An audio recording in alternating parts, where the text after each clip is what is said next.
hal yang terlarang waktu ihram. Ya. Jadi agama kita melarang dan mengharapkan beberapa hal bagi orang yang ihram. Ya. Ihram juga itu dari kata haram. Tahallul itu dari kata halal. Yang tadinya ihram menjadi halal. Itu tahallul. Nah, tahallul dua pengertiannya, halal dengan menggunting. Salah satu yang dihalalkan itu setelah kita selesai sa'i adalah menggunting, tahallul. Yang pertama yang dilarang adalah bergaul suami istri, bersenggama, dan termasuk pendahuluannya itu dilarang. Pendahuluannya dimaksud itu adalah mencumbu, mencium, menyentuh yang bisa mendorong syahwat.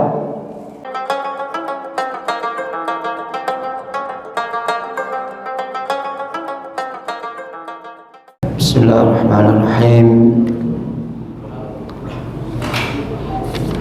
Ilahana ya Allah, anta maksudana wa ridhoka matlubana wa a'tina mahabbataka wa ma'rifataka.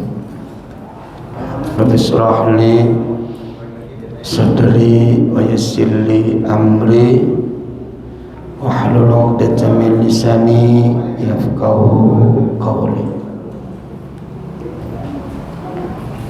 Subhanaka la ilma lana illa ma 'allamtana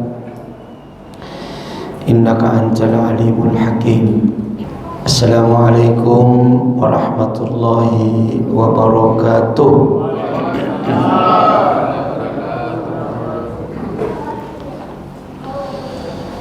Alhamdulillahilladzi akramana bil ilmi wal hikmah wa wa'adana bir rahmati wal maghfirah. Asyhadu an la ilaha illallah wahdahu la syarika lah wa asyhadu anna Muhammadan abduhu wa rasuluh. Syahadatan tunjina min adzabin alim wa tudkhilana jannatan na'im.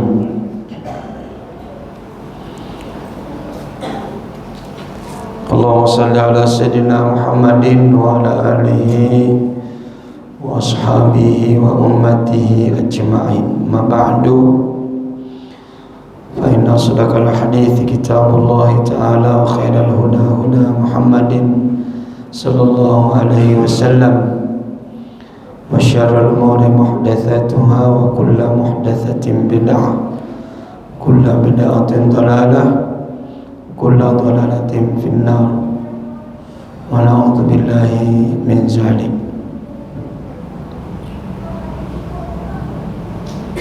Qala al-musannif rahimahullahu ta'ala wa nafa'ana bi ulumihi wa ulumi masyayikhihi wa talamizatihi fid dharaini amin.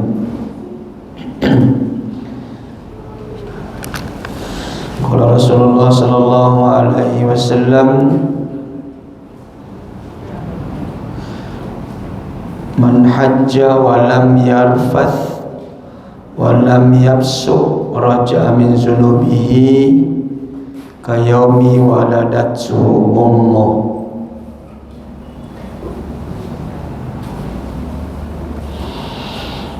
Sekalian Bapak Ibu jamaah maghrib, jamaah pengajian, dan jamaah isya yang nantinya insyaallah yang sama dirahmati dan diridhoi oleh Allah Subhanahu wa taala. Alhamdulillah senantiasa kita ucapkan karena kita masih diberikan kesempatan oleh Allah untuk bertemu dalam rangka untuk memperbanyak amal. Salah satu amal yang sangat besar dan mulia, besar pahalanya adalah bermajelis ilmu. Selawat serta salam semoga tercurah kepada junjungan Nabi Allah Muhammad sallallahu alaihi wasallam. Allahumma shalli wa sallim alaihi. Karena Nabi sendiri menyampaikan, ya, rugilah umatku yang namaku disebut lantas dia tidak berselawat kepadaku. Baiklah, yang lalu kita sudah membahas tentang apa-apa saja atau adab dan tata tertib di dalam berihram. Dan kita juga sudah jelaskan tentang macam-macam ihram, ya, yaitu atau macam-macam haji qiran, haji tamattu, dan haji ifrad. Ya, haji qiran itu adalah merangkap ihram haji dan umroh dari miqat. Jadi mengucapkan waktu talbiyah, labbaikal Allahumma hajjan wa umratan. Ya, itu cara berniat, mengucapkan niat haji qiran. Sedangkan tamattu itu ialah mengerjakan umroh terlebih dahulu pada bulan-bulan haji. Kemudian mengerjakan haji pada tahun itu juga. Ya, umroh juga begitu. Ini yang paling banyak dilakukan bagi kita di sini, terutama orang yang mengambil ataukah dapat jatah kloter ataukah gelombang pertama, ya, ke Madinah dulu baru ke Mekah. Dan yang ketiga adalah haji ifrad, yang mana ifrad ini menunaikan haji terlebih dahulu, ya, hanya ihram dengan haji saja dari miqat.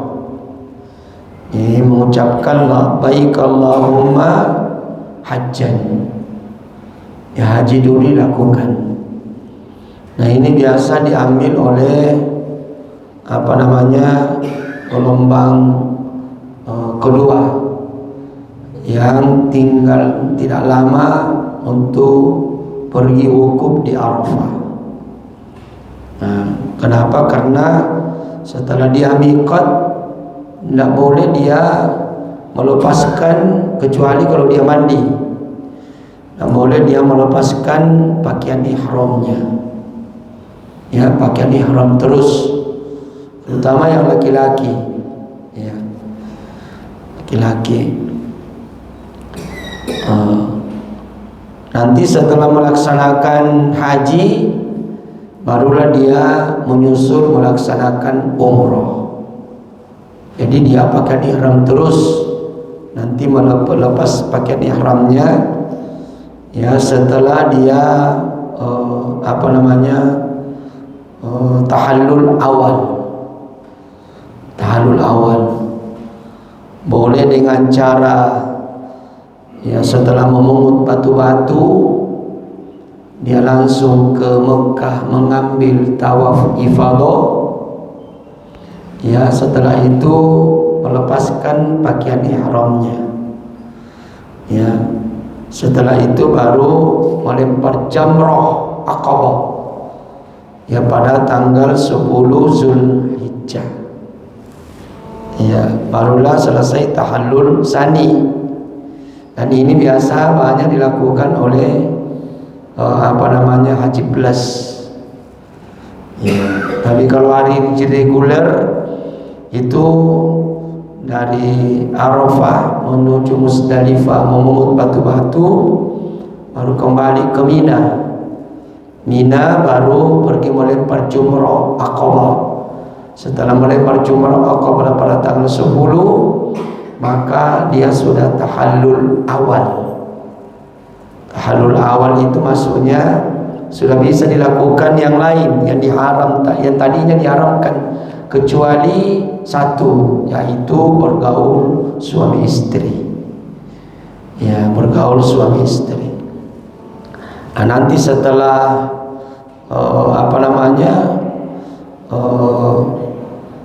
dia kembali ke Mekah, ya, kembali ke Mekah mengambil tawaf ifadah, barulah atau kalau sudah tahallul awal sudah bisa melepas pakaian ihramnya. Ya, cuma satu yang belum bisa dilakukan, yaitu bergaul suami istri. Ya, nanti setelah kembali ke Mekah ambil tawaf ifadah, kemudian sa'i tahallul, barulah ya tahallul sani namanya. Sudah tahallul sani maka kita sudah bergelar haji. Ya, sudah bebas bergaul dengan suami istri. Ya. Yang lalu itu subhanallah saya sudah ajari baik-baik, tapi ternyata dia telepon saya dari Mekah, melanggar ke Ustaz. Saya bilang bagaimana nih? Nah, harus kemain itu harga onta itu hampir sama dengan harga naik haji 1 kali. Harga onta, Pak, karena itu damnya itu 1 ekor onta atau mengulang kembali.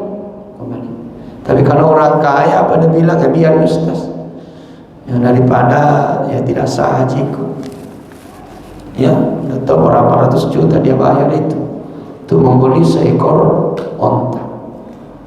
Itu damnya bagi orang yang melanggar yang tahallul awal. Ya, jadi tidak usah kita berdebatkan. Kalau Imam Syafi'i itu ya berpendapat ifrad dan tamattu lebih utama daripada kiran. Ya, saya kira memang begitu, karena memang kiran itu sempit waktunya. Selesai haji sudah tinggalkan yang kota Mekah. Ya, sana orang-orang begini orang-orang pejabat biasa. Sekarang hal-hal yang terlarang waktu ihram. Ya.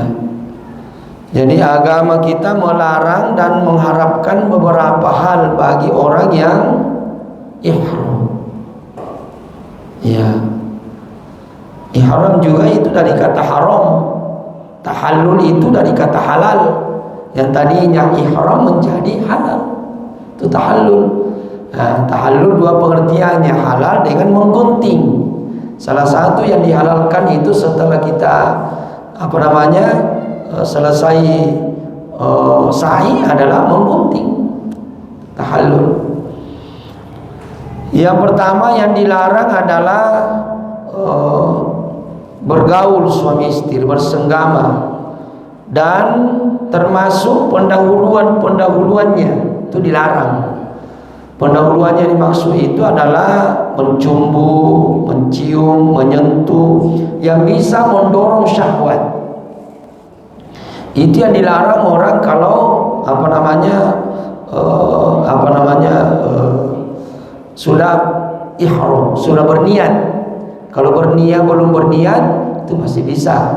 Tapi kalau sudah berniat, miqat, itu tidak bisa lagi bercumbu dan sebagainya. Nah, ini yang bahaya, yang pengantin baru yang begini. Ya. Sama juga orang yang masuk bulan Ramadan. Ya, tidak dilarang orang pengantin baru masuk Ramadan, tapi berbahaya.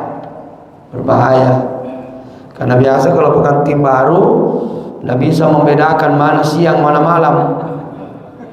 Nah, ini yang bahaya kalau mencium, menyentuh. Nah, kalau suami istri naik di atas di Mekah, nah pengantin baru memang berbahaya. Ya. Tapi kalau sudah pengantin tua, ya, lebih bahaya lagi nih. ya, karena mau bernostalgia. Ini yang pertama, ya. Jadi mengenai yang hal-hal yang berhubungan dengan seks itu dilarang di dalam ini yang paling utama ketika kita ihram. Itu karena dendanya besar. Sama kalau kita mengulang haji. Ya. Yang kedua adalah melakukan kejahatan dan berbuat maksiat yang mengakibatkan penyelewengan dari menaati Allah. Ya, tidak boleh. Sekalipun ini tidak kena dam. Tidak kena dam. Salah sama dengan bertengkar itu sebenarnya tidak kena dam, cuma mengurangi pahala. Ya, mengurangi. Jadi justru ini yang harus dijaga baik-baik. Kalau kita melanggar kena dam, selesai. Berarti tidak mengurangi pahala, tapi ini tidak kena dam, tapi justru mengurangi pahala haji. Ya, melakukan pelanggaran-pelanggaran maksiat yang mengakibatkan penyelewengan dan daripada mentaati Allah dan Rasulnya. Dan yang ketiga, berselisih dengan teman sejawat, ya, dengan penanya atau teman-teman yang lain, atau pelayan ataukah pelayan haji. Boleh kita berselisih. Tapi kalau berdebat dalam kebenaran itu didasari oleh ilmu, itu tidak apa-apa. Ya, didasari oleh ilmu. Tapi kalau berdebat yang tidak didasari oleh ilmu atau berdebat dalam kebatilan, itu dilarang. Ya, dilarang. Adapun berdiskusi masalah kebenaran itu tidak apa-apa. Sama yang lalu saya sampaikan bahwa salah satu amalan yang kita sudah tua-tua ini adalah sumtu, yaitu jangan banyak bicara. Ya, kalau sudah tua mi orang. Ya, itu amalan ahli tasawuf. Sumtu itu diam, bukan berarti bahwa kalau kebenaran didiamkan, tidak. Justru kalau kebenaran kita harus bicara. Ya, tapi kalau hal-hal yang tidak ada manfaatnya lebih baik dihindari. Nah, sama dengan ini. Ya, saya sempat berselisih waktu itu karena saya pembimbing dengan yang punya travel itu. Ya, dia bawa jamaahku, sudah sampai kita di Arafah. Baru sampai di sana datang ambil jamaahnya. Baru pergi nak kasih zikir tengah malam. Saya bilang, Pak, saya tidak larang ki, ya. Tapi kasih istirahat dulu, kasihan jamaah saya. Ya, ini baru sampai dia panggil nih pergi zikir. Karena memang begitu anunya. Begitu programnya. Ya. Ya, nah saya sempat berselisih waktu itu. Saya bilang ini untuk kebenaran, untuk kebaikan, ya, karena masih capek, kasihan orang baru sampai di Arafah, langsung lagi kita panggil untuk zikir tengah malam, suruh dulu istirahat. Ya, nggak boleh. Faman farada fihinnal hajja fala rafatha wala fusuka wala jidala fil hajj.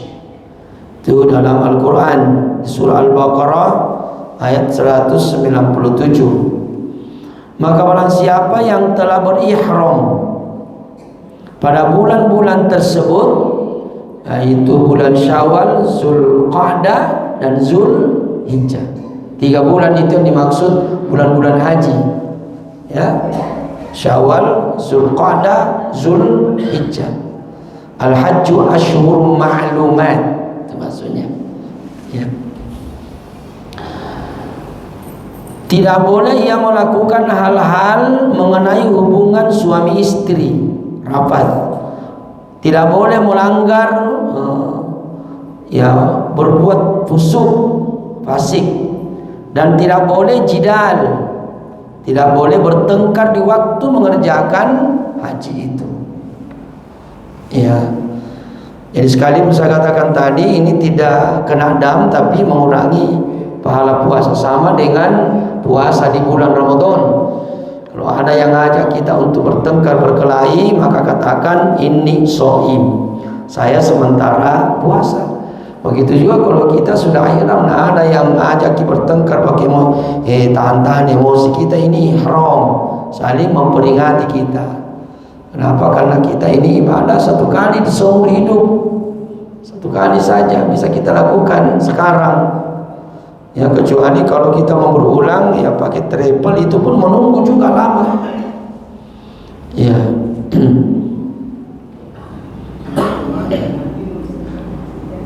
Sebab begitu juga hadis riwayat Bukhari dan Muslim dari Abu Hurairah an Nabi radhiyallahu an Rasulullah sallallahu alaihi wasallam qala man hajja wa lam yarfath wa lam yafsuq raja'a min zunubihi kayaumi waladatsu ummu. Jadi barang siapa yang melakukan haji kemudian dia tidak melanggar ya kesopanan, ya tidak melanggar kesopanan, tidak pula melanggar ketentuan, tidak berbuat busuk, tidak berbuat senonoh. Senonoh itu ya, maka pahalanya, kata Nabi, maka dia akan bebas dari dosa-dosanya, diampuni seluruh dosa-dosanya, seperti anak yang baru lahir dari perut ibunya. Subhanallah. Ini kalau kita jaga betul, makanya kalau kita naik haji suatu saat nanti kita naik haji, usahakan dijaga baik-baik, dijaga mulut, jangan kita bertengkar sesama jamaah ataukah yang lain-lain. Kalau ada seperti itu, anggaplah itu merupakan ujian dari Allah Subhanahu wa taala. Ya.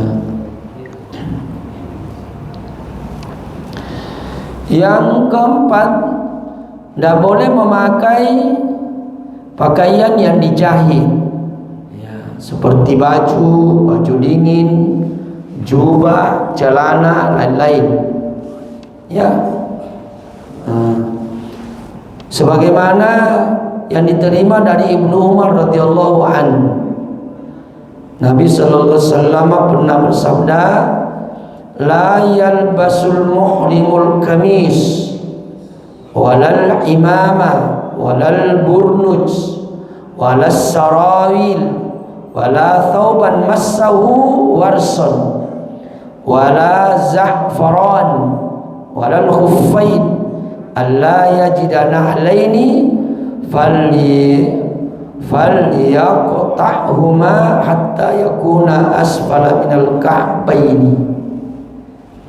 Jadi orang yang sudah berihram itu tidak boleh memakai sorban, dia boleh memakai baju, celana, ya, dan tidak boleh pula pakai yang dicelup dengan bahan wangi. Tidak boleh kita mencelupkan pakaian itu dengan bahan pewangi, atau memakai sepatu kecuali bila tidak mempunyai terompa. Terompa itu maksudnya tidak boleh menutupi mata kaki. Ya, maka bolehlah ia memotong sepatu itu. Jadi kalau tidak ada memang sepatu sandal yang lain, maka pakai sepatu tapi dipotong sepatunya supaya jangan menutupi mata kaki. Boleh. Ya. Ini para ulama itu sepakat bahwa ini khusus bagi pria. Ya, adapun wanita mereka tidak termasuk dalam ketentuan itu. Kalau laki-laki ini yang berlaku ini, cuma dia memakai dua helai ya pakaian, satu yang dipakai untuk badan ke bawah, satu yang dipakai untuk baju, pengganti baju, selimut. Ya. Nahan Nabi sallallahu alaihi wasallam an-nisa fi ihramihinna alal kuffazaini wan niqabi wa ma massal warasu wa za'faran min as-siyabi walitalbasa ba'da dhalika ma ahabbat min alwani thiyabi min musafrin aw khazin aw hulyin aw sarawil aw kamisin aw khuffin. Ini untuk perempuan. Bahwa Nabi sallam melarang wanita-wanita yang sedang ihram itu memakai sarung tangan dan memakai tutup muka. Begitupun pakaian-pakaian yang telah diberi celup yang wangi baunya. Ya, tapi kalau sebelum itu masih bisa. Ya. Jadi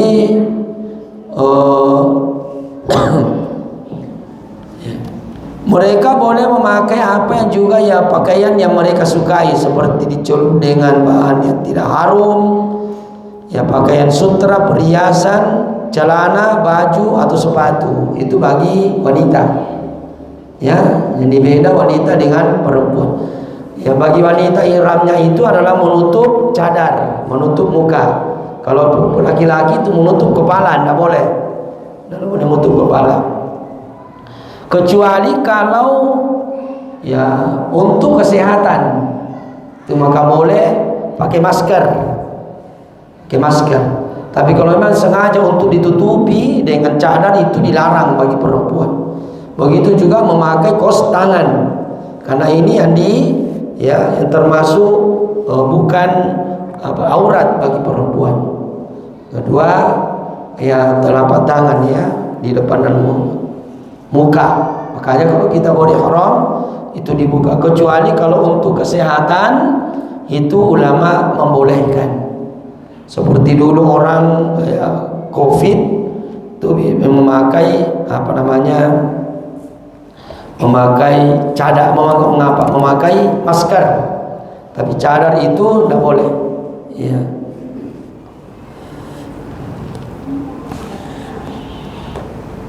Kana rubbanu yamurruna bina wa nahnu ma'a Rasulillah sallallahu alaihi wasallam muhrimat fa idza hazau bina sadalat ihdana jalbabaha ala wajhiha fa idza jawazu bina kasyafnahu. Sementara kami ihram bersama dengan Nabi, rombongan-rombongan berkendaraan biasa lewat di depan kami, maka jika mereka telah dekat, masing-masing menutupkan baju luarnya ke mukanya. Dan jika mereka lewat, maka kami buka lagi. Dan intinya kalau cuma kesehatan itu dibolehkan. Ya. Selanjutnya yang dilarang bagi orang yang sudah berihram itu adalah melangsungkan akad nikah. Nah, boleh orang yang sudah berihram itu menikah di sana, tidak boleh. Ya, pernikahan baik dari dirinya maupun bagi orang lain sebagai wali atau menjadi wakil. Itu tidak boleh ya dilakukan pernikahan dan menjadi saksi, menjadi wali, itu tidak boleh. Ya, rangkaian-rangkaian pernikahan itu. Ya. Dengan demikian, siapa yang menikah sementara dia berihram hingga tidak membawa akibat hukum syara berdasarkan hadis Nabi, maka ya nikahnya itu batal. La yankihul muhrimu wa la yunkihu wa la yakhtubu, rawahu Tirmizi, wa la yakhtubu. Tidak boleh orang yang sedang berihram itu nikah. Ya, tidak boleh juga menikahkan dan tidak boleh juga meminang. Tidak boleh kita melamar ketika kita sementara sudah ya memakai ihram. Selanjutnya, tidak boleh kita memotong kuku, menghilangkan rambut. Ya. Kalau kita cabut rambut satu, maka yaitu kena dam, satu sok memberi makan kepada satu orang miskin, dua memberi makan dua orang, tiga satu ekor kambing. Itu kalau sudah 3 helai rambut dicabut, ya maka kena dam, yaitu satu ekor kambing. Kalau cuma satu memberi makan kepada seorang fakir miskin, dua juga begitu, ya. Faman kana minkum maridan aw bihi adza min ra'si fa fidyatun min siyamin aw shadaqatin aw nusuk. Barang siapa di antaramu yang sakit atau ada gangguan di kepalanya, maka hendaklah ia membayar fidyah berupa puasa, sedekah atau kurban. Tadi, jadi kalau cuma satu, kecuali kalau dia tidak sengaja, ya maka itu dimaafkan. Semua yang tidak disengaja itu dimaafkan oleh Allah Subhanahu wa taala. Memakai wangi-wangian, ya, di pakaian atau di badan, baik laki-laki maupun perempuan, ya. Ini ada perbedaan pendapat tentang sabun. Bagaimana orang yang memakan ada wangi-wangiannya? Ya, pendapat pertama itu boleh kalau untuk kesehatan. Tapi sekarang sudah disiapkan juga ada sabun yang tidak ada wanginya. Ada sabun tidak, tapi ya jumhur ulama mengatakan sekalipun ada wanginya, kalau untuk kesehatan itu dibolehkan, itu dipakai. Saya mau sama bersiwak gigi, ya itu boleh. Sementara kita berihram, sekalipun siwak gigi itu ada harumannya, tapi untuk kesehatan itu bolehkan. Jangan terus kita sudah pakai ihram baru kita tidak mau sikat gigi, katanya tidak boleh pakai harum-haruman, Pak. Ya boleh kalau untuk kesehatan. Begitu juga pakai sabun. Memakai pakaian yang dicelup dengan bahan yang wangi termasuk sekali. Makanya kalau kita tawaf, kalau kita tawaf rukun, jangan dekat dulu dengan Ka'bah. Nah boleh kita dekat dengan Ka'bah, karena biasa itu kita melihat Ka'bah bernafsu mau mencium. Jangan dulu, ya. Nanti selesai tawaf rukun itu barulah kita mendekat. Kenapa? Karena Ka'bah itu penuh dengan haruman. Ketika kita sentuh baru menyentuh Ka'bah itu, maka kita kena dam. Makanya dianjurkan kalau kita ini tawaf rukun, mana yang dimaksud tawaf rukun? Kalau kita umroh, ya rukunnya itu. Kemudian tawaf ifadah, jangan kita dekat dengan Ka'bah, karena Ka'bah itu penuh dengan haruman. Ya nanti kalau kita tawaf sunnah, baru kita dekat-dekat di situ, ya. Untuk dekat-dekat mencium. Jadi kalau kita mau mencium itu, ya pelan-pelan masuk sedikit demi sedikit, ya. Ya, nah kalau kita mencium jangan potong kompas. Ya, jangan potong kompas begini. Di sini kita ikuti seperti air begini. Kalau kita mau mudah, potong kompas berisiko besar. Saya pernah lakukan itu, Pak. Aku kira itu potong kompas itu, justru orang sudah banyak yang mencium, kita masih di sini terus menunggu. Kenapa? Karena itu seperti air berputar begini. Itu orang mencium itu seperti berputar begini. Makanya terkadang kalau sudah lagi mencium satu kali, biasa kembali lagi mencium 2 kali. Kenapa? Karena berputar-putar begini. Ya, saya pernah 3 kali mencium 3 kali, Pak, berturut-turut. Mau keluar tidak bisa karena kita didorong terus, jadi kembali lagi. Jangan lalu potong kompas lewat sini, rukun Yamani, ujung rukun Hajar Aswad, tapi kita melalui sana, berputar baru lewat di sini. Ya, tapi kalau perempuan sangat berisiko. Saya pernah melihat itu perempuan pergi mencium, Pak, terbuka semua pakaiannya. Ya, berisiko sekali. Makanya tidak usah lagi kalau perempuan. Ya, selanjutnya memakai berburu binatang di sana. Tapi saya kira tidak ada juga. Ya, berburu binatang tidak boleh. Ya, tapi kalau membunuh binatang yang mengganggu kita seperti nyamuk, semut, ular itu boleh kalau mengganggu kita. Tapi kalau tidak, ya jangan kita sengaja untuk memperburu atau mau berburu binatang di sana. Binatang apa juga mau diburu di sana di? Ya, nah padang pasir dan ya, sekira ini adalah hal-hal yang diharamkan di dalam ihram. Mudah-mudahan insyaallah berikutnya baru kita lanjutkan. Allahu a'lam bissawab. Rabbana zidna ilman subhanakallahumma wa bihamdika nasyhadu an la ilaha illa anta nastaghfiruka wa natubu ilaik. Billahi taufiq was sa'adah. Assalamualaikum warahmatullahi wabarakatuh.